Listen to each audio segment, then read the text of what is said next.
મારા શ્રી કે નન્ના દેવનો દીકરો ટૂંકો ના પડે, કોઈ ચિંતા કરશો નહીં. કાળુપુર મંદિરના કોઠારથી જમીન આપણે જમીન લઈ આપી હો. નન્ના દેવના દરબારમાંથી આપણે જમીન અને 2.5 કરોડની જમીન લઈ આપી મેન રોડ ઉપર. આ આપણી કાળુપુર મંદિરથી વિકાસ યાત્રા છે, એની જાણ સૌ ભક્તોને હોવી જોઈએ કે કંઈ નાનું મોટું થાય સમજણ ખબર પડે કે ફલાણા આયા છે, દુરુપયોગ થાય છે. પરંપરા છે અમદાવાદ દેશના તમામ ભક્તો સાંભળી લો, આપણી એક પરંપરા છે.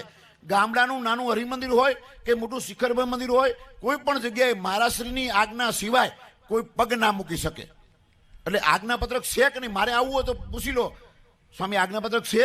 દરિયા પાર જવું હોય તો મહારાષ્ટ્રની આજ્ઞા સિવાય કોઈ જઈ જ ના શકે, અને જાય તો પછી મરે. મર્યા છે ખબર પડે ને ભાઈ. દરિયા પાર જવું આજ્ઞા વિના એમને સીધા નીકળી પડે તો પછી શું થાય ભાઈ?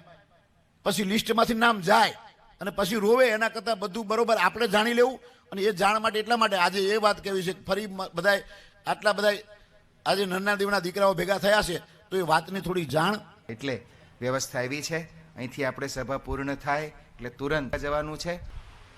હવે આમ ફરો નામ ફરો નામ ફરો નામ ફરો પછી હવે એમાં પછી માળા લઈને કેવી રીતે દેવું મારે? એમાં મૂડ આવે જ નહીં પછી. હવે જેને પેટમાં દુખતું હોય કે જેને કંઈ તકલીફ થતી હોય, પણ જો એક વસ્તુ હું માનું છું કે આજે અમુક જે મારા પેઢીના જેટલા પહેલાં હતા ને એ બધા તોફાની વધારે હતા. સંઘ એવો રંગ એવું કહે છે, ભગવાને કીધું છે કે એવો સંઘ રાખો, સત્સંગ કરો. પણ મારા ભેગા રહીને બગડી ગયેલા એટલે તોફાન ઘણું કરતા હતા. અને મેં વચ્ચે વાત કરી હતી, અમને જાણ કરવાની જરૂર નથી, તમે પૂરું કરીને જ આવો. ફરિયાદ સામેથી આવી જોઈએ.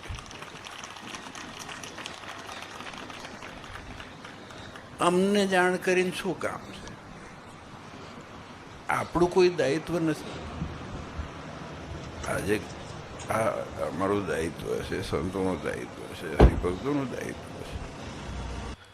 પણ ધારો કે કોઈક આવ્યું આવીને કે હવે ભાઈ તમારા ગામમાં તમારી કોઈ વેલ્યુ નથી, ભગવાન એકલા જ રહ્યા.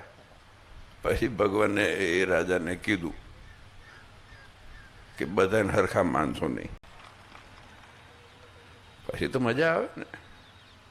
પછી પોતાના ઘર થાય, પોતાના મકાન થાય, બિઝનેસ થાય. પછી કોઈક ભાગીદારી કરે બિઝનેસમાં પાછા આવીને અહીંયાથી. હા, આમાં તો આપણે સારું છે કે નારાયણ દેવના સંતો નારાયણ દેવના થઈને રહે છે. બાકી બીજી જગ્યાએ તો ભાગીદારીઓ જ કરે છે. ખાલી કપડાં પહેરેલે એટલે સાધુ ના માનશો. મહારાજે કીધું છે. આ બહુ સ્પષ્ટ વસ્તુ કહું છું. અને તકેદારી એની નથી રાખવાની, જેમ મેં પહેલાં કીધું ને એમ ટાર્ગેટ નથી એટલું ખાસ આપણે તકેદારી.